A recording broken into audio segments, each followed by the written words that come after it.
Roll for Crit is made possible thanks to the support of viewers like you and our patrons on our Patreon page. You can become a patron for just $1 a month at patreon.com/rollforcrit.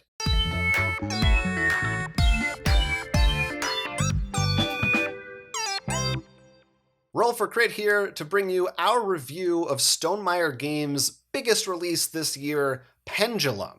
This is a very unique game that uses sand timers and worker placement and simultaneous play in a lot of cool and weird new ways. The premise of it is that you're in this fantasy world and the king has vanished, and all players are different nobles of various races with their own special powers, and you are trying to gain the most votes and the most power so that you will be elected as the new ruler.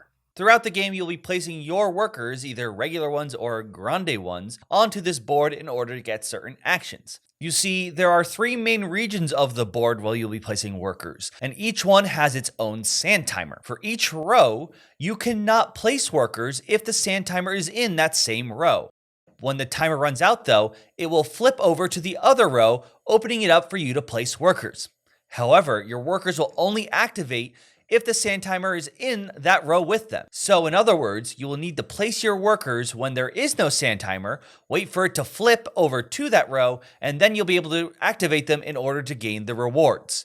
Now, there is some placement rules involving regular workers cannot share a space with the other ones in some places. Grande can go wherever they want, so you'll have to be careful about that. But the rewards themselves are the bottom half of the rows, and you decide which ones to get from there. Now, most of them involve gaining resources, usually gold, culture, or military. These are the cubes you use to usually pay for other things, such as paying military to gain these province cards. These are cards that you'll be tucking under your board, in which you'll put them under these banners. And there are other actions in which you will activate those banners and they trigger production. So the more province you have, the more that banner will produce. There is also these circles. These are your victory point tracks. They are very important because on your board, you'll have 4 different tracks. And for the 3 main ones that are also red, yellow, and blue, you're trying to move those up as much as you can into this box here. Once these timers flip enough, you'll be triggering these actions. The one to keep an eye on, though, is the purple one. This is the one that really gauges out how long the round will last. Each section that it lands in had these little purple icons on them, and once the last one is knocked off the board, that is the last round and no more timers can flip, so you have to finish up whatever actions you have left to do. So during gameplay, you're frantically looking around at the different timers, waiting for them to run out, trying to decide where you want to place your workers before it's too late, or waiting until something opens up so you can place a worker there.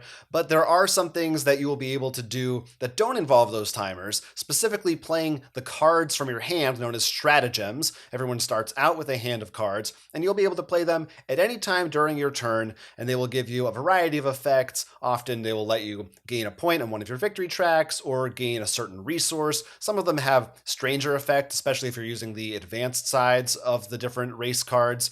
For example, you might be able to recall a worker from a space early so you can place it again somewhere else. If you want to get those cards back into your hand after you've played them, you will have to spend a certain amount of resources, which again could vary depending on who you're playing as. There's also an achievement that you can go for. There will be a different card flipped out each round with a certain number of resources of different types on it, and you need to attain those resources in the numbers listed in order to qualify for that achievement. If you do, then you get to put a little marker on that card, and you get a reward. You also have to worry about something called the Legendary Achievement. If you don't complete your legendary achievement before the end of the game, you cannot win. The way that you achieve this is by getting the achievement, just like I explained just now, but instead of taking that reward, you can choose to take the special token, which unlocks your achievement. You've accomplished it. Only one player can do that each round, though, and once you've done it, you can't attempt to do it again.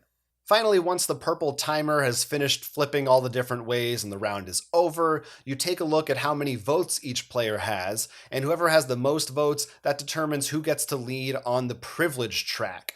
Whoever is in the lead there will get a better reward, and whoever is in last place will get a not as good reward. So you want to try to get those votes throughout the round.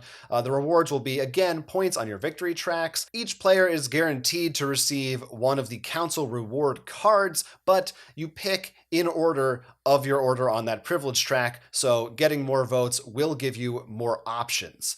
These, again, can have a whole bunch of different effects, rewarding you with resources or perhaps even new cards for your hand. There are also a couple that are always in play, one that just gives you a choice of one of the 3 victory point tracks, and one that allows you to upgrade one of your workers into a grande worker, which is very useful because it will give you more options in future rounds. You play the game for 4 rounds, and once it's finished, you take a look at the box on your personal player sheet. Whoever had the most of those tokens make it into that box at the end will win. If players are tied for how many tokens made it in, then you see how far along they got, and whoever got the furthest on all the tracks combined is the winner. And again, you cannot win if you didn't manage to complete that legendary achievement at some point during the game. This is a game that doesn't have turns. While there is that privilege track that sort of does ordering, especially during the council phase, it's really all about those timers and flipping them. They each have different times. One's 45 seconds, one's 2 minutes, one's 3 minutes. So that can get things a little hectic. If that is a problem for you, there is a way for you to play without using the time in the timers. It's following this little track here and pretty much simulates if the timers are flipped as soon as they're done, which you don't always have to do. Sometimes you may wait to flip the green timer because you're waiting for the black timer to flip for you to get more workers. So if you are playing with the actual sand timers, it adds this weird layer of strategy of deciding when you want to flip. You can maybe hurt an opponent, make sure you flip the timer before they can get something in.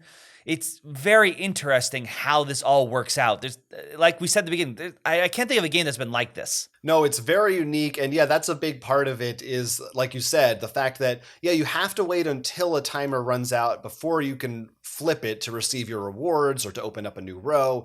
But you don't have to. And if a bunch of players, for instance, the purple one is the big one because that really determines how long the round goes on. And maybe players decide, you know what, we just don't want the round to end yet. Nobody flips that purple timer. The game will keep going until finally someone says, okay, I've had enough of this. Like, we're moving on. I want whatever I had in that purple track and I want to progress. So in a way, although you're at the mercy of those timers, you're also, as a group, sometimes deciding when things occur and how long things take. Or you might really quickly, like the black sand timer, which is the shortest one, you're going to be flipping that back and forth the most throughout the game. You might try to do it the second it runs out because you don't want someone else to be able to do something and you're hoping to flip it while they're distracted and working on a different action, so they don't get a reward that you wanted them to get. All kinds of stuff like that. Or you wanted to place your worker before they did because you already used your grande worker and they're going to take that space up before you have a chance to get to it. It's a really weird game, and I don't say that in a negative way. It's just, this is definitely an experience that it's a rare thing these days in board games because there's just so many and we've played so many that really, like you said, does not feel like anything else. A little bit, kind of like how Space Alert feels, which is another real-time game. But this really... It's not in the same way we're comparing it in the, like, oh yeah, it's like Space Alert. It's not the same, I think, mindset that you're in. You're in a very different mindset. And I mean, it took me a while. We started with the non-timer version of the game. I definitely prefer, I think, the one with timers. I think that's how the game was meant to be played ultimately. But it took me a few games, and even still, I'm like, man, there's a lot to take in getting into this. And I want to also talk about the character sheets because there are a bunch in there and each one has a regular side and advanced side, and with each side having their own starting 4 cards. All the simpler sides have almost very similar things. It's like grande worker, get a worker back, just get a resource, and I think a victory point, something like that. But the advanced sides will have cards that are weird. Like one is you can exchange culture for military and back and forth because he really only cares about military and will only get culture to complete achievements. There's another one that's like gets a lot more votes really quickly. He can pay for all these things with votes. So he's going to be worrying about trying to collect that resource early on too. And I really feel like you definitely should play with those first sides when you're learning a game, but once you know the game, I don't think I'd want to take those sides. I think the advanced ones add so much weird stuff that goes on. You really feel like you're all doing such weird things. Yeah, I think I like with most games that have that kind of thing. I feel the same way. Yeah, I definitely prefer those advanced sides. I think in general they tend to start in a weaker place, but their cards are more powerful and more interesting. So certainly once you have a grasp on the game, they'll give you more opportunities, more fun to be had. And one of the things they mention in the rulebook, and we found rather early on, is that you might run into everybody hitting the ends of all those tracks every game. Maybe not every game, but getting pretty close.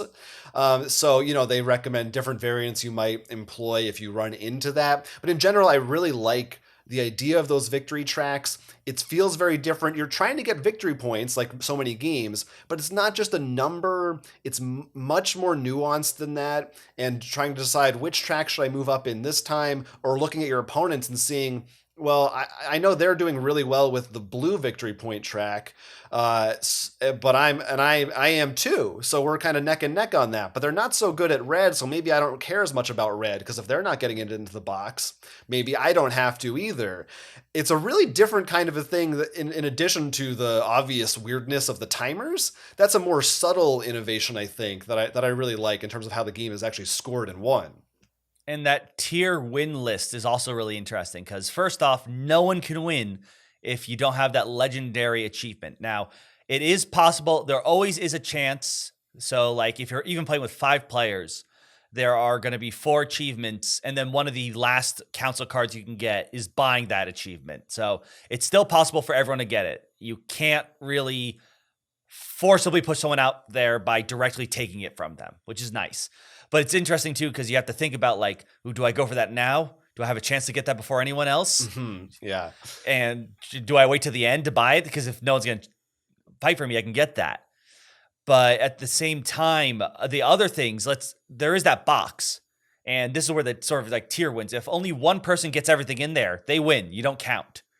But if no one gets all 3 of their tokens in there, then you count a different way. So that's so much more interesting. Like, depending on how the pace of the game goes and how aggressive people are with time flips, maybe those victory points don't go up as much. It's much harder to be like, because I think, like you said, it's not one number to be like, oh, I'm not catching up. Like, you could sort of tell if you're looking, but since there's timers flipping and stuff, usually you're already in a bad place if you're just looking at other people's scores. Yeah, I really like it. Another thing I like about this game are, even though the game is generally very frantic and hectic, there are also these moments where everyone stops because you're all waiting for timers to run out and everyone's used their workers. And it feels like this, like the eye of the storm. And all of a sudden you're just like, oh, hold on. Like, you can take a minute to breathe and like look at your cards, and it really feels like time stops during those moments. It's a cool sensation. It's really weird. Yeah, no, when those few moments happen, when everyone knows what they're going to do and you're just waiting usually for that black timer to run out, you sort of just stare at each other and like, so how's your day? Good, how are you? Timer flips, go! Yeah. It's nuts, man. It's a really crazy game. I know, I think it's probably polarizing for some people if you don't like sand timers at all. I don't think this is going to be the game that changes your mind, probably. Like, it's still very hectic if you don't like that time pressure. That's definitely in there. Crits and misses for Pendulum. Crits. This is a super innovative take on sand timers in games. It won't feel like anything else you've experienced, but if it's not your thing, there is a turn-based mode you can try instead. We haven't seen a game like this, and this will definitely be a unique playing experience for sure.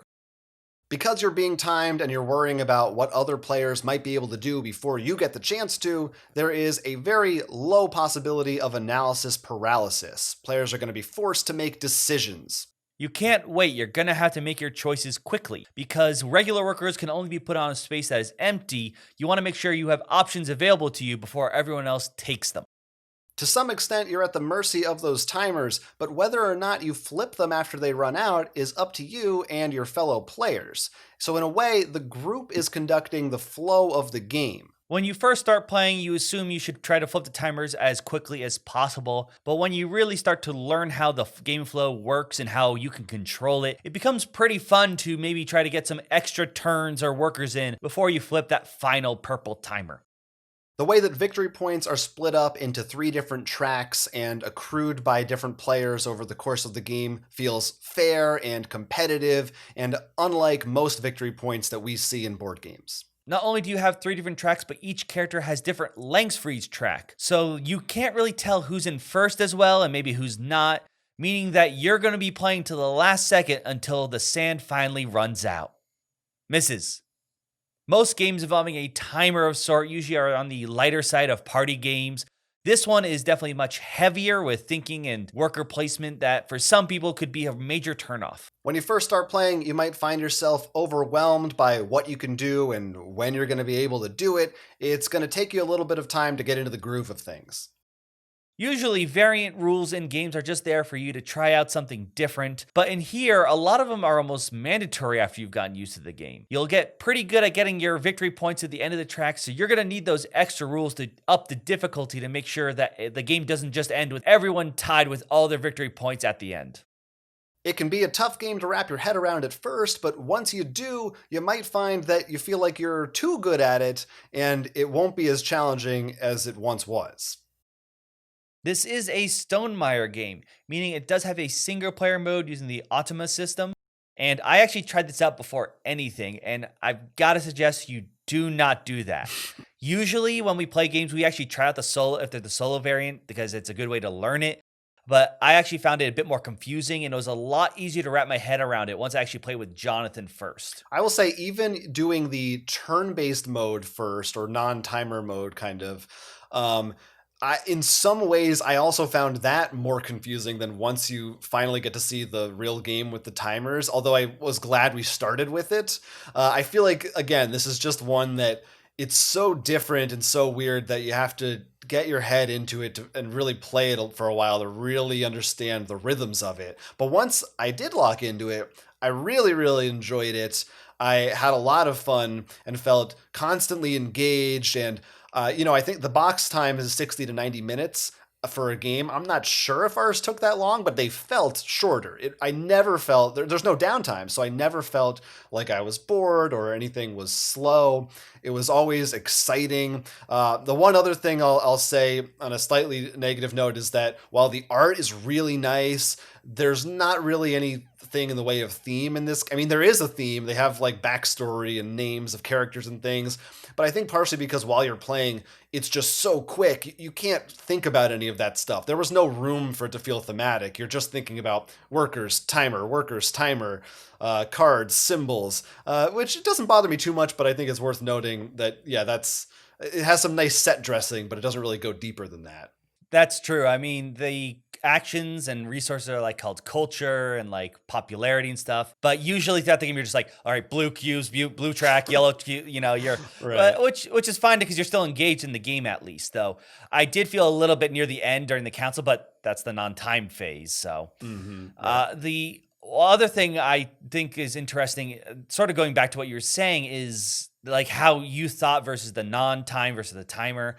And I think the thing is, this is something you're going to have to gauge on your own. You felt better, and I did too, using the timer track. And we also were able to hit victory points at the end pretty quickly. It didn't take too many games for us to find out how to optimize our strategies and stuff. And that's why we mentioned the miss of really having to use the variant rules to increase the difficulty.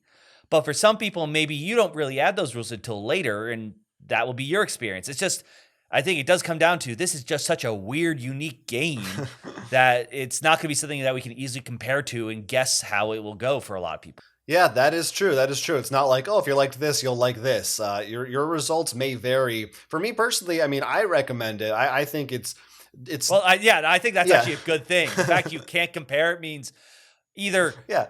see if you can try it out or buy it, because it will be like an experience you're not really used to. It's going to take you a while to get your brain into gear. It's not something that you'll say like, oh, I already have a game like that. I don't need this one. It will definitely hold a unique spot on your shelf. I really liked it, and I'm excited to play more. And even with the thing of hitting the tracks at the end early, it feels kind of a little wrong, but that is why they have that variant in there. So it's not the worst thing in the world if you get that good at it. At least they thought of it in advance and they have something in there for it, which is nice.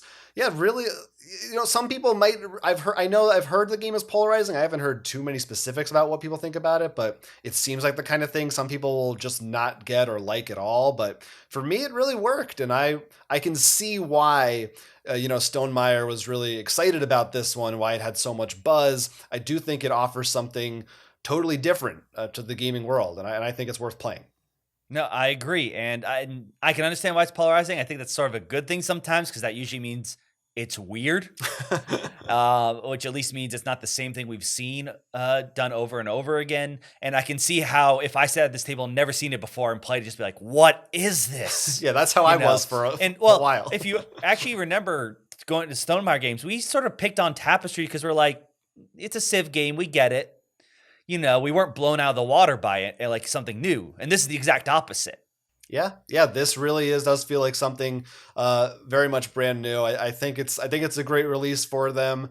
But we want to know what you think about Pendulum. Were you one of those people who were pre-ordering it day one, or did you wait? You want to hear the reviews like ours? What do you think about it? Is it too weird for you? And do you even understand it?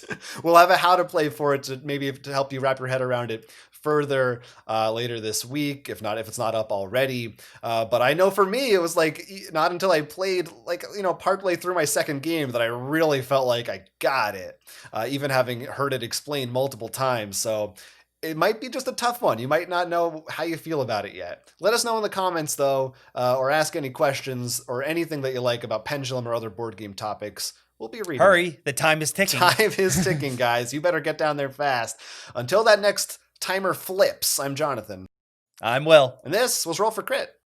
Get an inspiration token by supporting us on Patreon and liking and subscribing to this channel. If you support us on Patreon, you'll get access to our audio expansion podcast. It's so good.